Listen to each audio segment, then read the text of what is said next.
მოგესალმებით ძვირფასო ტელემაყურებლებო. ტელეკომპანია პლუსის ეთერში მალხას გაბადათის საავტორო გადაცემა სტუმარი და მასპინძელი. დღეს არაჩვეულებრივი სტუმარი მყავს ჩემს გადაცემაში მოწვეული. იმერელი კაცი, უნიჭერესი ადამიანი. იმერელი როგორც მე ისე ისიც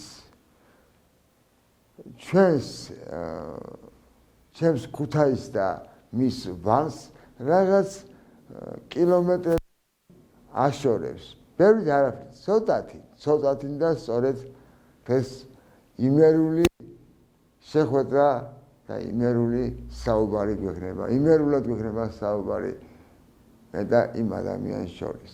სანამ მოვიწვევდე ძვირფასო მეგობრებო, ძვირფასო მეგობრებო, ჩემს დღევანდელ სტუმარს მე მინდა ერთი ლამაზი სიმღერა გიმღეროთ. მხოლოდ თქვენთვის.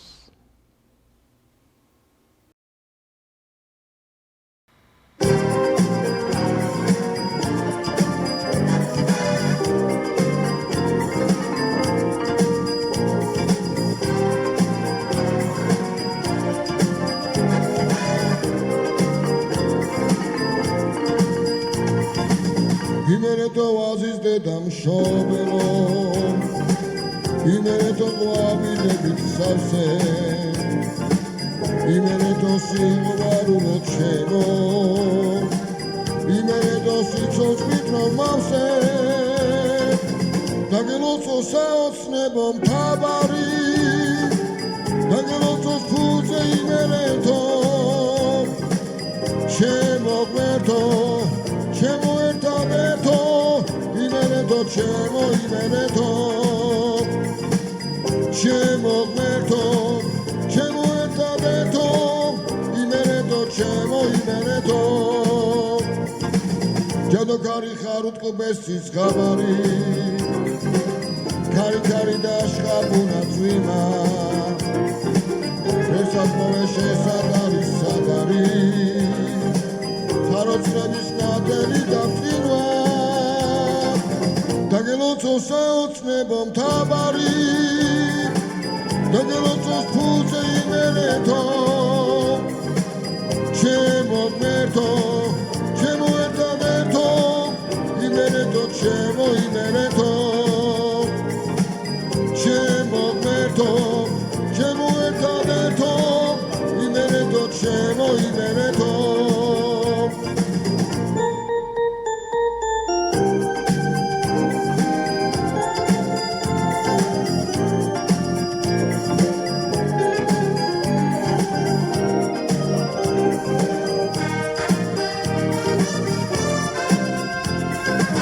დაგელოცო საოცნებო მთავარი, დაგელოცოს ფულზე იმერეთო, ჩემო ღმერთო, ჩემო ერთადერთო, იმერეთო, ჩემო იმერეთო, ჩემო ღმერთო, ჩემო ერთადერთო, იმერეთო, ჩემო იმერეთო, იმერეთო, ჩემო იმერეთო.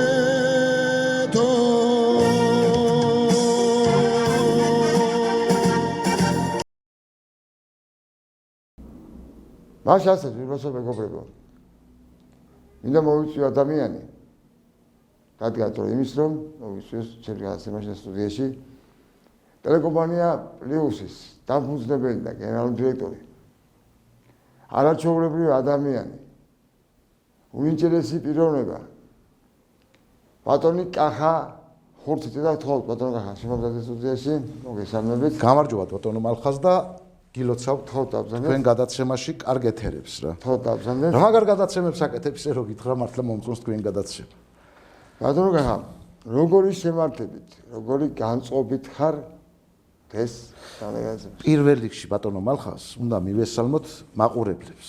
იმიტომ მაყურებლების გარეშე განწყობა ნულია და მე მივესალმებ ჩვენ მაყურებელს. განწყობა რა თქმა უნდა კარგი მაქვს, იმიტომ რომ ჩვენ ეხლა ვართ ეთერში და მაყურებლები გვიყურებს. რადგანაც თქვენ კარგი განწყობიდან შემართებით ხართ, დავიწყოთ კითხვების კორიანდერი. დავიწყოთ, მე მზად ვარ პასუხები გაგცეთ. პირველი შეკითხვა კახა ხურციძეს. ვინ არის კახა ხურციძე? მე ვარ, მოდი დავიწყოთ კახა ხურციძე არის ერთი ჩვეულებრივი ადამიანი. ყველას მეგობარი, მოსიყვარული ადამიანი და რა ვიცი, ჩვეულებრივი ერთ-ერთი ადამიანი ვარ რა. ზევით არ ვფიქრობ, ახლა ფანტაზიის უნარები არა მაქვს, რომ ზევით მაღლა ვიყურებოდე. მე ვარ ჩვეულებრივი ადამიანი, რომელიც დედამიწაზე დადის და ჩვეულებრივი მომკვდავი ადამიანი. კახა, მოდი შინაურად ვსაუბროთ. კი ბატონო. ბავშვობის ტკბილი მოგონებები. სხვათა შორის ბავშვობაში ძალიან ტკბილი მოგონებები მაქვს. მე ვცხოვრობდი ერთ-ერთ სოფელში, დვანის რაიონში. იქ დავიბადე, იქ გავიზარდე თითქმის და ჩემი ბავშვობა იყო, კარგი ბავშვობა მქონდა რა, თავისუფალი ბავშვობა მქონდა, მე შეზღუდვა მქონია ბავშვობაში. და ჰოროსკოპი თან ისეთი ვარ, მერწყულებს შეზღუდვა არ უყვარს, სადაც შეზღუდვა არის, მე იქიდან გავდივარ საერთოდ. და ჩემი ცხოვრების წესი არის თავისუფლება. ჩიტივით თავისუფალი უნდა ვიყო და როგორი თავისუფლება მიყვარს, იცი, კარგი ნიავი რო ამუარდება და ხეს ფოთოლს რომ მოაცლის და ქარი წაიღებს და მე გავყვები იმ ქარს, სხვათა შორის მე მიყვარს, იმიტომ თავისუფალი ხდება მაშინ და ანდა გალიაში ჩამწუდებული ჩიტი რო არის და იმას კარებს რო გავუღებ, იმაზე მეტი ბედნიერი არ არსებობს. აჰა, ფრაზა, რომელსაც ხშირად იყენებთ. ფრაზას ხშირად ვიყენებ იმ ფრაზას, რომ პირდაპირ ვამბობ ამ სიტყვას და ყოველთვის ვიტყვი ამას. არასდროს მეგობრისთვის არც არავისთვის მე არ ვიღალატებ. შემიძლია ღმერთის წინაშე დავიფიცო. ღალატი არის ყველაზე ბინძური საქცელი ადამიანში. გეთანხმებით? როდის ბრაზდება კახა ხურციძე? კახა ხურციძე რო ვთქვა, ხშირად ბრაზდება თქვა არა. მე ვარ პოზიტიური ადამიანი, პოზიტივი მომაქვს სულ თანამშრომლებში, მეგობრებში, ჩემი გაბრაზება იშვიათია, მაგრამ მე მაშინ ვბრაზდები, როცა ადამიანი თეთრზე მეუნება შავიაო და ვერ უმტკიცებ, რომ ის მართლა თეთრია. როცა ადამიანი მატყვილებს, ყველაზე დიდი გაბრაზება მომაქვს მაშინ. ანუ მე მაშინ ვაკონტროლებ, რა თქმა უნდა, ჩემს ახლა მე ვალდებულიც ვარ ვაკონტროლო ჩემი ემოციები, მაგრამ მაშინ მე მიჭირს გაკონტროლება. მე რო ვატყობ ადამიანი რომ მატყვილებს და მე ვატარებ უბრალოდ და უსმენ მას, რომ რამდენ ხან შეუძლია მომატყვილოს. მაგრამ მე იმას არ ვიჯერებ. და შიგნით მაქვს სიბრაზე. ძალიან მაგარი სიბრაზე მაქვს და ვცდილობ, რომ თავშეკავებული ვიყო ყოველთვის და არ ვიყო ემოციური. და თქვენ ხვდებით, რომ ის გატყულებს? მე ხვდები. აგზელებინებ მაინც კი, ვაგზელებინებ. უფრო მეტი შეცდომები რო დაუშვას ვაგზელებინებ ზუსტად. ეს ტაქტიკად მაქვს აღებული რა, რომ მე ბოლოს უთხრა შენ იქ შეიძლება მეპატიებია ერთხელ დააშავე, მაგრამ მე ვამბობ მტერი არაზრს არ ხდება მოყვარე. გეთანხმებით. რომელი აქტივობები კარგავს დროის აზრს? აქტივობები. ხო, მესმის, ახლა აქტივობები, მე ვფიქრობ, რომ თუ კარგ აქტივობებში ხარ და საზოგადოებრივ საკითხებში აქტივობები მიდის, აი მაგალითად კონფერენციები, ეს აქტივობაა, რა თქმა უნდა. თუნდაც რაღაცა ღონისძიებები, ეს ჩემთვის დროის დაკარგვა არა, მაგრამ აქტივობა ფანტაზიის უნარით არის დროის დაკარგვა. და კარგავს დროის აზრს, ხო? რა თქმა უნდა, ანუ შეხედე დღეს ვცხოვრობთ ჩვენ საათის ისრის მიმართულებით. ანუ ყოველი წამი, ყოველი წუთი არის ფასდადებული. და მე პატივს ვცემ ყოველ წუთს და ყოველ წამს. მე არ ვჩერდები, ის წამები მე უნდა გამოვიყენო და ჩემი ცხოვრების ან სიცოცხლის ბოლომდე არ მინდა რომ ის წუთი რაღაც ფუჭში გავატარო. მინდა რომ ყოველი წამი იყოს ჩემთვის თუნდაც იუმორი ახლა ჩემთვის იუმორი არის ძალიან მაგარი და სულ მე იუმორში ვცხოვრობ და კიდე კარგი რომ იუმორში ვცხოვრობ ხო თუ არა კი იცი ბატონო მართლაც იმდენი რაღაც იყო ჩემ ცხოვრებაში რომ არ ვია აი რაღაცა როგორ დავიწყო ახლა იმ თემაზე საუბარი არ მინდა მაგრამ მე იუმორმა გადამატანია ყველაფერი მე იუმორით ვცოცხლობ მე ჩემთვის იუმორი და თავისუფლებაა ყველაფერი არანაირი ფინანსები არაბედნიერებს ადამიანს არა ისიც საჭიროა აი ეგ ახლა მომისმინე სიყვარულიო საჭირო არისო ეგ ფრაზა არა საჭირო კი არა სიყვარული არის უნდა გიყვარდეს სიყვარული არა საჭირო ხო მაგრამ ახლა ფულთან აი ფინანსებთან დაკავშირებით თავისუფლება რომ მოვიპოვო მე ფინანსები ვერ მომაპოვებიებს მე თავისუფლებას ესაა ქახალდი უბრალოდ ჭკვიანი ქახალდი ჩემი თავისუფლება რა არის ჩემ ტვინში რო ჩაივლის და გულს გაატარებს როგორც რა ვიცი კარგ გასუფთებულ სისხლს და რაღაც ჟანგბადი მოგეწოდება ეგაა ჩემთვის ყველაფერი ჩიტების ჭიკჭიკი და კარგი ჰაერი ყველა ფინანსურ საკითხს მირჩევნია მე ეს როცა 80 წლის იქნებით რა იქნება თქვენთვის ყველაზე მნიშვნელოვანი თქვენ ახლა შეცდომა დაუშვით ბატონო მალხას თქვენ უნდა გეთქვათ 100 წლის რო იქნებით მე თვითონ ხო მივაღწევ აუცილებლად მივაღწევ იმიტომ რომ მე გრძნობა მაქვს რომ მე მივაღწევ და იმით მივაღწევ რომ არა ვარ ბოღმიანი არა ვარ რაღაცა ისეთი ადამიანი რომ ვიღაცის კარგი არ მიხაროდეს პირიქით მე სხვისი ბედნიერება მაბედნიერებს აი ამას ვლაპარაკობ გულთან ამოსული სიტყვებით სხვა რო ბედნიერია მეც ბედნიერი ვარ სხვა რო უბედურია მე იმისკენ მივდივარ რომ იმ უბედურებიდან ამოვწიო და წამოვიყვანო მაინც ბედნიერების გზაზე და რაც შეეხება ახლა 80 და 100 წელი ნუ ეგ მომავლის საკითხი ახლა ვინ რას გვიმზადებს უფალი როგორ ვიქნებით მე მაგას წინას არ ვერ გავსაზღვრავ და თუ მე მივაღწი 80 წლამდე მე ვიტყვი რომ 80 წლის კახა ხურცზე იქნება იუმორით დატვირთული და დახუზული ადამიანი მე ჩემი და 80 წლის შენც რო იქნები და მეც რო ვიქნები ერთი კარგი იუმორით უნდა ვითამაშოთ კი ბატონო მე მოვდივარ მაგას კაი ბატონო როცა ეს ყველაფერი ნათქვამი და გარკვეულია იმაზე მეც იტყვი ვიდრე გაკეთებ მე ხშირად მქონია ეგეთი ფრაზები რომ მე ამას გავაკეთებ მაგრამ ზოგჯერ არის ისეთი მომენტი რომ რაღაცა გაფერხებს შენ ნათქვამს ვერ მიგაკ ბოლომდე ვერ აღწევ იმას მაინც წინასწარ ამას რო ამბობ ადამიანი უკვე იქ რაღაცა დაბრკოლებები და ეკლიანი გზები გვხვდება მაგრამ მე რაც მithქვია აი სიტყვა რაც მithქვია დღეს თუ არა ხვალ მაინც გამიკეთებია ის მე ისეთი ადამიანი ვარ რომ მე რო ვამბობ რომ მე კლდეზე გადახვდები მე გადახვდები კლდეზე იმიტომ მე დაშობას არ გავაკეთებ შანსი არ არსებობს ბოდიში მაყურებელთან რომ გამოვიყენე ჟარგონული სიტყვა რა განსხვავება ცხოვრებასა და არსებობას შორის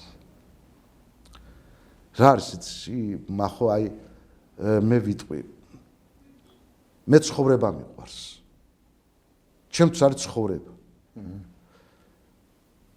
წინა სიტყვაში ვახსენე რომ თავისუფლებაა ჩემთვის ყველაფერი თქვა არსებობა ეგ ადამიანის არსებობა ახლა არსებობისთვის იბრძოლო კი კარგია აბა რაზე უნდა იბრძოლო ახლა ადამიანი ხარ და უნდა იარსებო მაგრამ მე რა თქმა უნდა მე ამას არ გავმიჯნავ იმიტომ უნდა იარსებო და მე უნდა იცხოვრო ხო ცხოვრება და არსებობა თანხმეთრშია მოყოლილი და მე ამას ასე დავარქვენ ნუ ანუ ორვე იმაში წავიდოდი თუ არ იარსებე ვერ იცხოვრებ აი აქედან დავიწყოთ პირველი საფეხურიდან და ავდივართ მეორე საფეხურზე ხო ანუ ჯერ უნდა ეცადო რომ იარსებო და მე უნდა იცხოვრო ანუ თამხვეთრში უნდა მოიყვანო ესენი ორივე ერთად მირჩევნია იყოს შეშფოთებული გენიოსი თუ მხიარული უბრალო ადამიანი. გითხრა, ყველაზე მაგარი სიტყვა. აი მე მირჩევნია მხიარული გიჟი ვიყო. ვიდრე გენიოსი. გენიოსები მინდა ეხლა. რა გასწავლა ცხოვრებამ ბოლო დროს? ეგ უკვე მტკივნეული კითხვა ჩემთვის. მე ბატონო მალხაზ მთელი ცხოვრება მოვდივარ როგორ? ერთხელ მე ვთქვი, მე რაც ტანჯვა და წამემამა გადატანილი, აი აწი მის სინახევარის სიხარული რომ მომცეს ღმერთმა, მე ბედნიერი კაცი ვიქნები.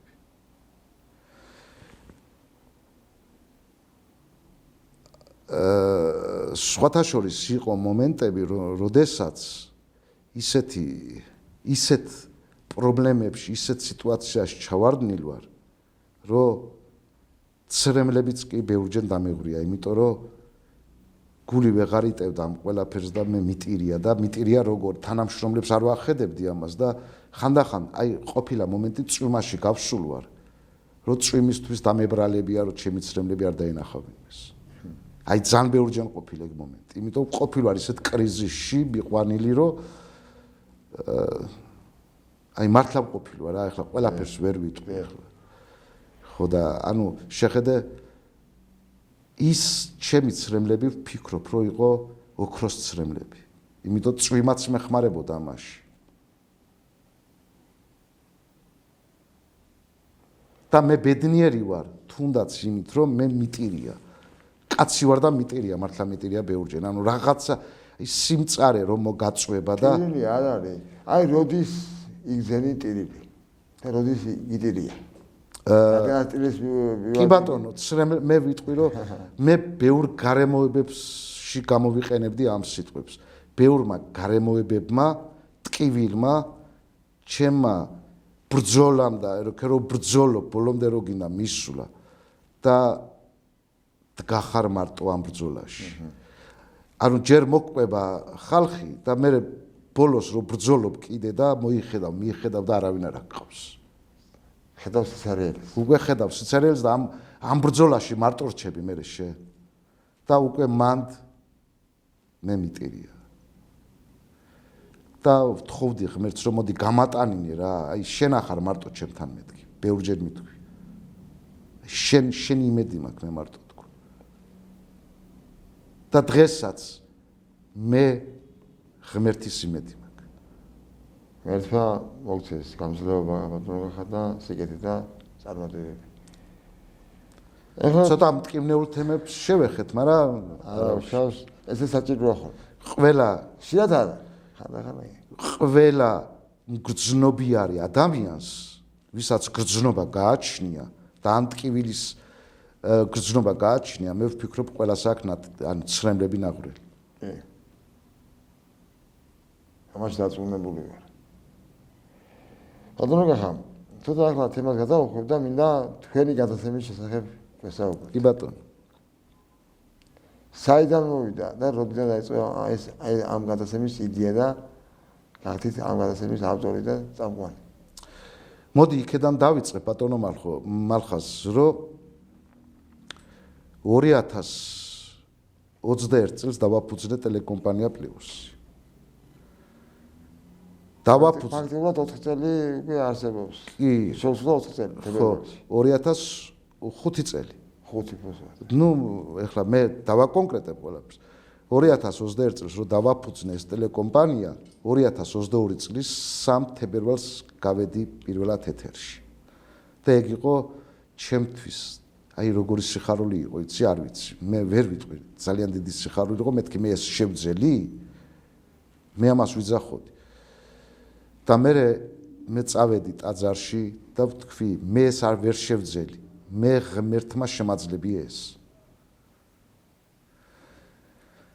ნუ მე ვიყავი კულისებს მიღმა და არ ვჩუნდებოდი ეკრანს და ჩემი ვინაობაც არ იცოდა საზოგადოებამ ვის იყო ტელეკომპანია პლუსი და სხვადასხვა ხმებიც კი გადიოდა და რა ვიცი მაგრამ მე მაინც არ მინდოდა რომ ყოფილიყავი საზოგადოების თვალში და არ მინდოდა რომ ცნობადი ყოფილიყავი ამ კუთხით. მიუხედავად იმისა, ბატონო მალხას, მე ტელევიზიებში ვმუშაობდი და თქვენც ჩემთან ერთად კარგად გვახსოვს და ეკრანზე ვიყავი, მაგრამ მე დამივიწყა ხალხმა, იმიტომ რომ მე პაუზა მქონდა და შენც რა თქმა უნდა. მე თუ მეხსენება ამ ღალატობს, მხოლოდ სკეჩებში და იუმორში. კი, იუმორისტულ გადაცემებში, ხო? ერთად ვიყავით პარტნიორები. კი, ერთად ვიყავით, ხო და მე ფაქტიურადად თქვენც მაშინ დაგვივიწყა საზოგადოებამ პაუზა ავიწყებს, რა თქმა უნდა, ეკრანზე თუ არა ხარ, ხო და მე 3 თვის უკან მე მგონი პირველი გადაცემა ჩემი გავიდა თებერვალში, იანვარი, თებერვალში თუ მარტში აღარ მახსოვს ახლა. ხო და ვიფიქრე რომ ამდენი უსამართლობა რო არის, ამდენი დაჩაგვრები რო არის, ამდენი ადამიანი რო სამართალს ვერ პოულობს და მე ამაზე მთელი ერთი თვე ვფიქრობდი, მოდი რა გავაკეთო იმ ადამიანებისთვის, შეიძლება ჩემი გადაცემით მას გამოუსწორდეს ცხოვრების წესი, ვიღაცამ გულთან მიიტანოს ამის ტკივილი, ვიღაცამ რავი დაეხმაროს და სიმართლეზე იყოს ეს ყველაფერი აგებული თქო. და ამ მოტივით დავიწყე. მე არც მჭირდებოდა, მოდი პირდაპირ ვამბობ, რომ ისა სატელევიზიო ეთერში მყოფილიყავი და ხალხმა გაეცნო ჩემი თავი. ეს ჩემი დიაში არ ყოფილა. სხვადასხვა კაი თემატიკა გაგახებული ამ გადაცემაზე.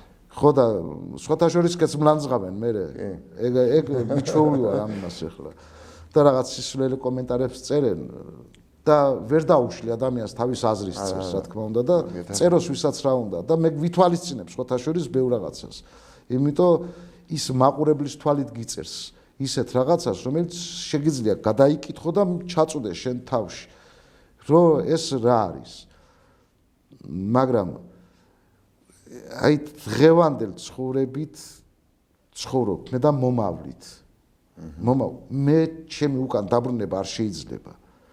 არაზროს არ ვბრუნდები უკან. რაღაცის გამო შეიძლება დაუბრუნდე უკან. აი რაღაცის გამო. რაც გულის ტკივილი გაქვს, დაუშვათ იმის გამო დაბრუნდე უკან. და თუ ადამიანს აფასებ, თუ გიყვარს ადამიანი დაუშვათ, თუ მასთან რაღაცა ურთიერთობა, მეგობრული რაღაცა, მე იმის პატიება შემიძლია, როგორ არ შემიძლია. ეს ღმერთმა მოგცა ძალა, რომ ჩვენ ადამიანებს უნდა ვაპატიოთ შეცდომები. თუ მას არ ვაპატიებთ, ჩვენც არ გვაპატიებს მაშინ სხვა, ხო? ხო და ამიტომ მე დავიწყე ეს გადაცემა და რა ვიცი, წარმატებული არა, წარმატებული. როგორც ვიცი, რეიტინგულიც არის. ხო, ეხლა ამას შეაფასებს თვითონ მაყურებელი და საზოგადოება. კი, წამოიღო, მაგრამ მე არ მიყვარს ჩემი თავის შეფასება საერთოდ. ამას შეაფასებს მაყურებელი და საზოგადოება. ეს ეგრე არის. ბატონო კახა, უახლოვდება ჩემი გადაცემის დასასრული და ბოლო შეკითხვას დაგესვა. თუ გინდა დაამატე კითხვები, მე ნებისმიერ კითხვაზე პასუხს გაცემ. როგორია თქვენი ჩვეულებრივი დღე? ჩემი ჩვეულებრივი დღე არ არსებობს. რატო? გეტყვი რატო? ჩემი დღე იწყება ყავის დალევით და გამოვდივარ სახლიდან დილით, რომ სამსახურში ვიყო ტელევიზიაში. და მე ამას ვერ დავარქმევ ჩვეულებრივ დღედ. მე ყოველდღიურ რეჟიმში მიწევს მუშაობა. ანუ მე ისე მიყვარს ჩემი საქმე, აი ძალიან ისე მიყვარს ჩემი საქმე, რომ მე რო აქ არ მოვიდე, ალბათ არ ვიცი, აი რაღაცა სხვა რაღაც მაგალითზე რომ მივამბა. ანუ დილით დგები და ყავარდალიო. აი ისეთი მომენტია აქ ჩემთან, ახლა მოვდივარ სამსახურში, მე თქვენ თანამშრომლებთან ერთად რაღაცა პოზიტიურ დღეთ ვთვლი ამ ყველაფერს და ხიარულიც ვართ,